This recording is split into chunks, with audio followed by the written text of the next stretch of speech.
नरेंद्र मोदी साहब के इस्तीफे की चर्चा वहां पर हो गई है। चर्चा इस बात की कि नरेंद्र मोदी साहब इस्तीफा देने जा रहे हैं। दोस्तों, वक्फ बिल पर जिस तरह के हालात बनते नजर आए और उसका अब फलसफा भी नजर आने लगा है। खबर यह निकल कर आ रही है कि प्रधानमंत्री पद से इस्तीफा दिया जा सकता है और इसी को लेकर आरएसएस हेडक्वार्टर जब पहुंचे थे नरेंद्र मोदी साहब, तो बड़ी लंबी चर्चा हुई है, विस्तृत चर्चा हुई है कि करना क्या है, आगे का रोड मैप क्या है। क्या वाकई इस खबर में दम है? क्योंकि आज की जो मैं खबर आपको दिखाने जा रहा हूं, पिछले 24 घंटे में कुछ ऐसे ही संकेत दिए गए हैं कि जल्द ही नेतृत्व परिवर्तन हो सकता है। क्योंकि जो एक एज का बैरियर खुद नरेंद्र मोदी और अमित शाह की तरफ से भारतीय जनता पार्टी में अपने प्रतिद्वंदियों को निपटाने के लिए लगाया गया था, उस बैरियर में अब नरेंद्र मोदी साहब आ गए।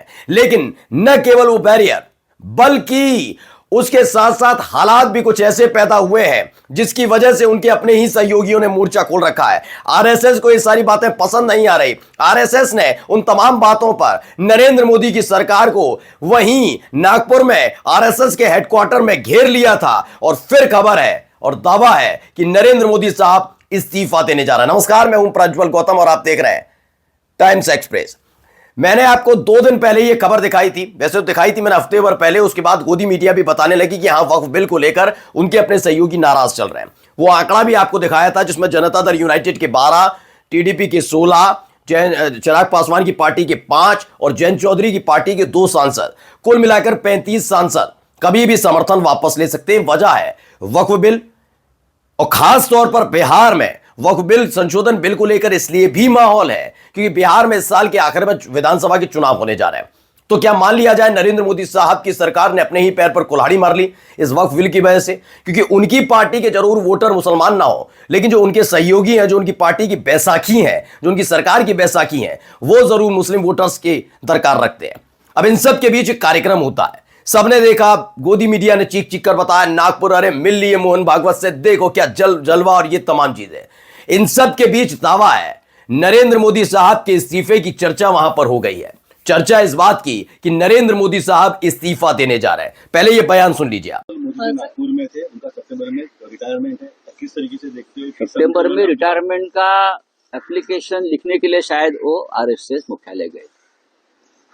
मेरी जो जानकारी है, 10-11 साल में कभी मोदी जी गए नहीं। मोदी जी गए हैं, वो बताने के गए हैं मोहन राव भागवत जी से कि टाटा बाय बाय, मैं जा रहा हूं। अब देखिए, 2 बातें हैं आरएसएस की जो मेरे समझ में आई है।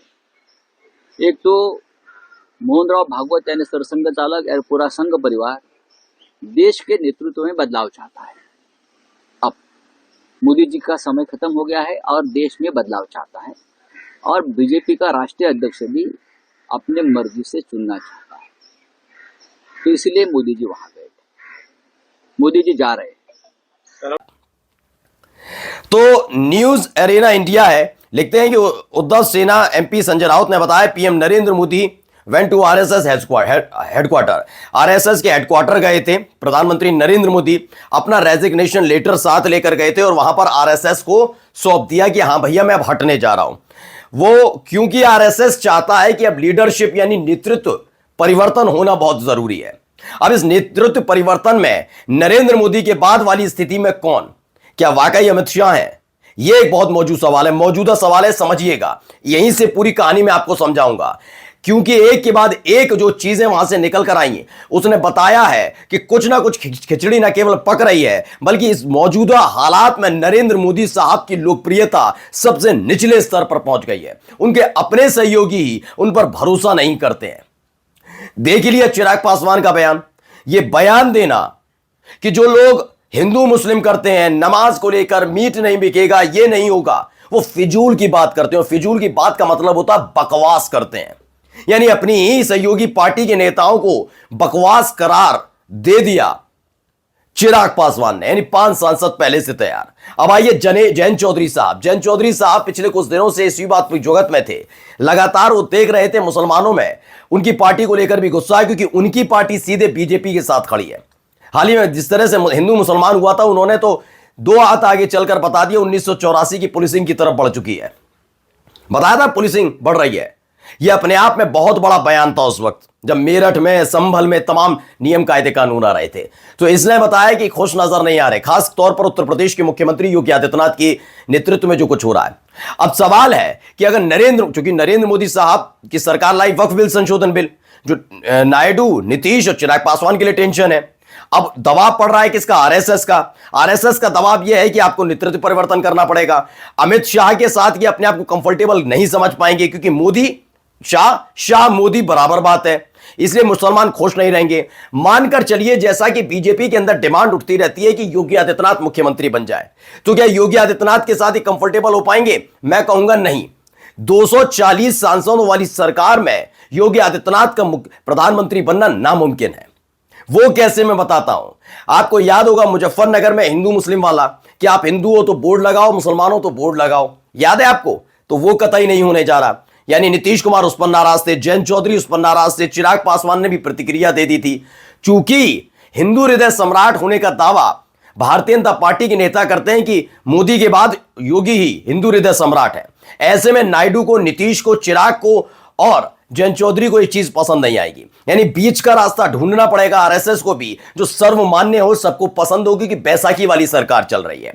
इन सब के बीच एक संदेश और दिया गया, पहले से सुनिए क्या कुछ कह रहे हैं। देखिए, औरंगजेब का अनावश्यक विषय उठाया गया है।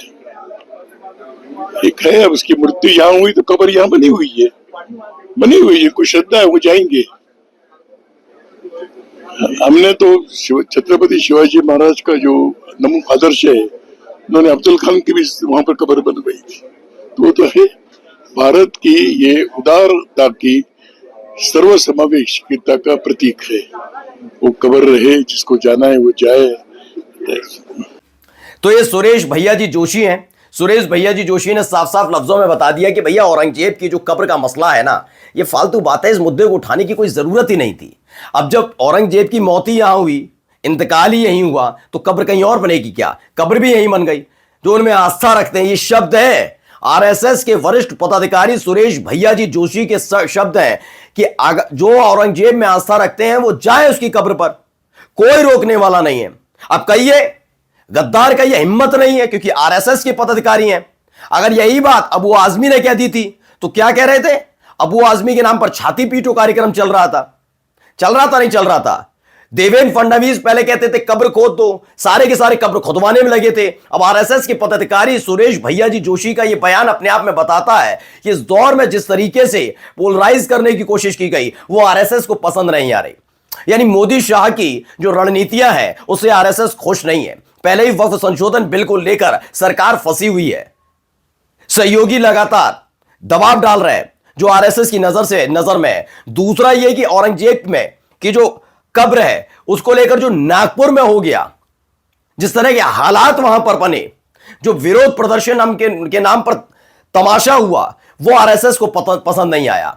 और इसी से वहां नाराजगी है कि एक नागपुर जैसा शहर जो बल का बल बहुत शांत रहा, जहां हेडक्वार्टर है आरएसएस का, वहां अगर ऐसे हालात बन सकते हैं तो यकीन मानकर चलिए आप क्या क्या नहीं कर रहे होंगे। आरएसएस मन बना चुका है नेतृत्व परिवर्तन का।